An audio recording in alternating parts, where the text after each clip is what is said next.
Assalamualaikum warahmatullahi wabarakatuh.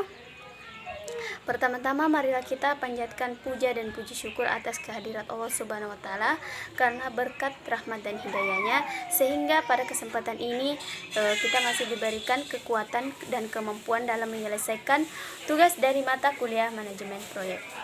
Salawat serta salam tak lupa pula kita kirimkan kepada junjungan Nabi besar Muhammad SAW yang telah membawa kita dari alam kegelapan menuju alam yang terang benderang seperti saat ini. Baiklah, pada kesempatan ini kami dari kelompok 4 akan menjelaskan materi mengenai pengambilan keputusan investasi. Sebelum masuk materi, saya akan memperkenalkan teman kelompok saya. Yang pertama itu Jumriani, yang kedua itu Saudari Alvina Damayanti, yang ketiga Novianti, yang keempat itu Siti Umul Haritsya, dan yang kelima itu saya sendiri atas nama Sunarti. Baiklah, langsung saja untuk pemateri pertama Saudari Jumriani yang akan membahas mengenai pengertian pengambilan keputusan investasi. 0150. Saya sebagai pemateri pertama akan membahas pengertian pengambilan keputusan investasi. Pengambilan keputusan merupakan suatu proses pemilihan alternatif terbaik dari sejumlah alternatif yang tersedia dalam pengaruh situasi yang kompleks.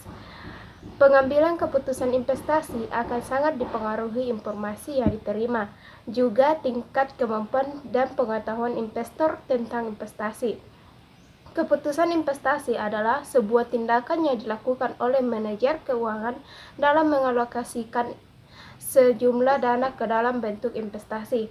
Dari keputusan tersebut, investor pasti mengharapkan adanya laba dalam jangka waktu yang cukup panjang. Pengertian keputusan investasi menurut Sutrisno 2012 halaman 5, keputusan investasi adalah masalah bagaimana manajer keuangan harus mengalokasikan dana ke dalam bentuk-bentuk investasi yang akan dapat mendatangkan keuntungan di masa yang akan datang. Pengambilan keputusan investasi digunakan untuk menilai prospek perusahaan di masa datang dengan melihat sejauh di mana pertumbuhan profitabilitas perusahaan secara bersama-sama terhadap aktual return saham. Return saham merupakan cerminan untuk melihat kondisi perusahaan yang telah terjadi. Baiklah, demikianlah yang dapat saya. Assalamualaikum warahmatullahi wabarakatuh. Nama saya Alvina Damayanti dengan NIM 1904010146. Di sini saya sebagai pemateri kedua membahas mengenai faktor-faktor pengambilan keputusan investasi. Faktor-faktor yang menjadi tolak ukur dalam pengambilan keputusan investasi ada 7. Yang pertama, arus kas, di mana arus kas dalam bahasa Inggris dikenal sebagai nama cash flow, adalah kenaikan atau penurunan jumlah uang yang dimiliki bisnis, institusi atau individu. Di bidang keuangan, istilah ini digunakan untuk menggambarkan jumlah uang tunai atau mata uang yang dihasilkan konsumsi dalam periode waktu tertentu. Yang kedua, struktur modal. Struktur modal adalah pertimbangan atau perbandingan antara modal asing dan modal sendiri. Modal asing dalam hal ini adalah utang jangka panjang maupun utang jangka pendek, sedangkan modal sendiri terbatas atas laba ditahan dan penyertaan kepemilikan perusahaan. Yang ketiga, likuiditas, di mana likuiditas adalah kemampuan suatu perusahaan dalam memenuhi kewajiban jangka pendek yang dimilikinya pada saat jatuh tempo. Yang keempat, kebijakan hutang. Kebijakan hutang adalah kebijakan yang diambil oleh pihak manajemen dalam rangka memperoleh sumber pembiayaan bagi perusahaan sehingga dapat digunakan untuk membiayai aktivitas operasional perusahaan. Yang kelima, profitabilitas, di mana profitabilitas adalah kemampuan perusahaan memperoleh laba dalam hubungannya dengan penjualan, total aktivitas maupun modal sendiri. Rasio probabilitas merupakan untuk menilai perusahaan dalam mencari keuntungan. Yang keenam itu pertumbuhan penjualan. Menurut Kesumap tahun 2009 pada halaman 41, pertumbuhan penjualan adalah kenaikan jumlah penjualan dari tahun ke tahun atau waktu ke waktu. Perusahaan yang dimiliki tingkat pertumbuhan penjualan yang tinggi akan membutuhkan lebih banyak investasi pada berbagai elemen aset, baik itu aset tetap maupun itu aset lancar.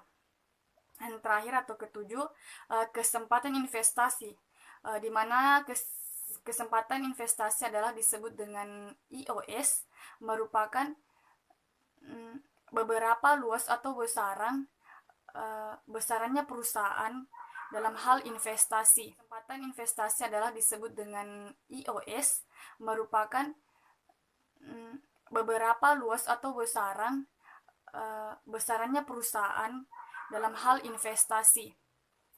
Jadi itulah materi yang dapat saya sampaikan. Assalamualaikum warahmatullahi wabarakatuh. Perkenalkan, nama saya Novianti dengan NIM 1904010160. Baik, di sini saya akan menjelaskan materi mengenai langkah-langkah dalam pengambilan keputusan investasi. Karena kita harus mengenali jenis investasi sebelum Anda memutuskan untuk berinvestasi, maka sebaliknya kita harus memikirkan mengenai jenis investasi yang akan menguntungkan dan tidak menimbulkan resiko. Anda harus menentukan mana investasi yang mana baik, karena hal ini akan mempermudah tujuan untuk berinvestasi Anda di masa yang akan mendatang, dan kelak tidak akan menyebabkan kerugian yang besar, karena investasi memiliki nilai yang tidak sedikit. Selanjutnya yang kedua, melakukan diversifikasi salah satu untuk mencapai tingkat keuntungan baik secara berkelanjutan, yaitu dengan melakukan diversifikasi atau berinvestasi pada lebih dari satu bentuk investasi. Contohnya seperti reksadana. Diversifikasi merupakan satu cara untuk mengendalikan risiko, walaupun berinvestasi pada beberapa reksadana berisiko tinggi. Namun jika salah satu investasi tersebut menurun, maka nilai investasi yang lainnya mungkin akan naik. Yang ketiga yaitu tingkat keuntungan dan tingkat risiko keputusan investasi. Merupakan keputusan atau pilihan atas suatu skenario tingkat keuntungan yang diharapkan kelak juga adanya tingkat risiko yang siap ditanggung. Dalam hal ini, pemodal harus bisa berhitung dengan cermat atau dua hal tersebut untuk mendapatkan keuntungan yang lebih besar. Maka pemodal harus siap menanggung segala risiko yang besar. Begitupun sebaliknya, jika semakin rendah risiko yang ditanggung, maka semakin rendah tingkat keuntungan yang didapatkan atau diharapkan. Yang keempat yaitu jangka waktu investasi panjang. Tentu berbeda dan semua pendapat menentukan perilaku investor. dalam aktivitas investasinya. Jangka waktu investasi dapat membantu dalam menentukan berapa kisaran risiko yang kelak ditanggung pada umumnya. Orang yang berinvestasi untuk jangka panjang dapat menanggung segala risiko yang lebih besar. Hal ini disebabkan karena investasi saham mengalami fluktuasi yang tinggi dari waktu ke waktu. Namun tingkat keuntungan rata-rata yang stabil untuk jangka panjang. Yang kelima yaitu mengenali karakter. Biasanya karakter investor terbagi menjadi 3, yaitu pengambil risiko, penghindar risiko, dan netral. Karakter investasi akan berpengaruh kepada perilaku dalam berinvestasi dan juga karakter tersebut menentukan strategi yang tepat dalam berinvestasi, di mana para pengambil risiko akan bersikap agresif dan spekulatif. Sebaiknya para penghindar risiko cenderung menghindari berita dan surat kabar yang tidak jelas sumbernya, dan mereka akan mempertimbangkan secara matang juga terencana dengan baik mengenai keputusan investasi. Sedangkan mereka yang termasuk dalam kategori netral biasanya lebih fleksibel dan bersikap hati-hati dalam mengambil sebuah keputusan agar tidak menimbulkan risiko dan kerugian. Yang keenam yaitu mempelajari keuangan. Bagi kebanyakan orang, investasi dalam bentuk reksadana menjadi sebagian dari total aset. Jika investasi yang lebih banyak pada deposito berjangka, maka Anda mungkin dapat mengambil risiko lebih besar untuk meningkatkan keuntungan yang lebih besar pula dari investasi pada reksadana tersebut. Yang ketujuh yaitu kinerja keuangan dengan memilih investasi dalam bentuk reksadana berdasarkan dari keuntungan yang tinggi. Maka data histori membuktikan jika reksadana yang mempunyai kinerja bagus pada masa lalu tidak selalu dapat memberikan kinerja yang sama pada masa yang akan datang.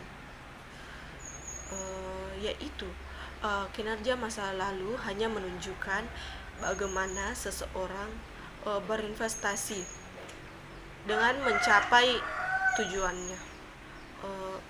Karena sebelum Anda memutuskan lebih jauh, ada baiknya Anda pahami dan cek kembali kinerja keuntungan sehingga tidak mengalami kerugian di masa yang akan datang.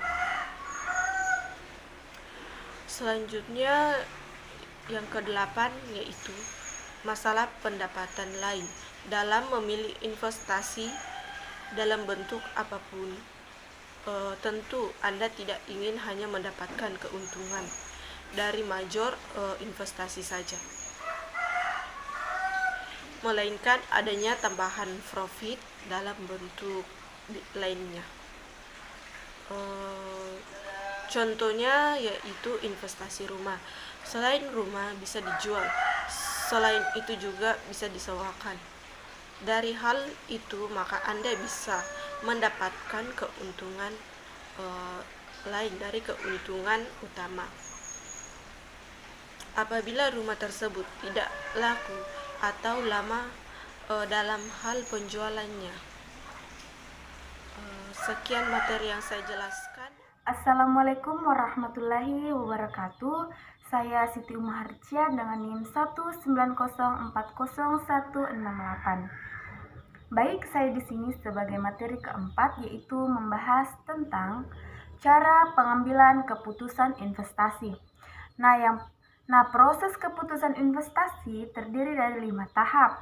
Keputusan yang berjalan terus-menerus sampai tercapai keputusan investasi yang terbaik.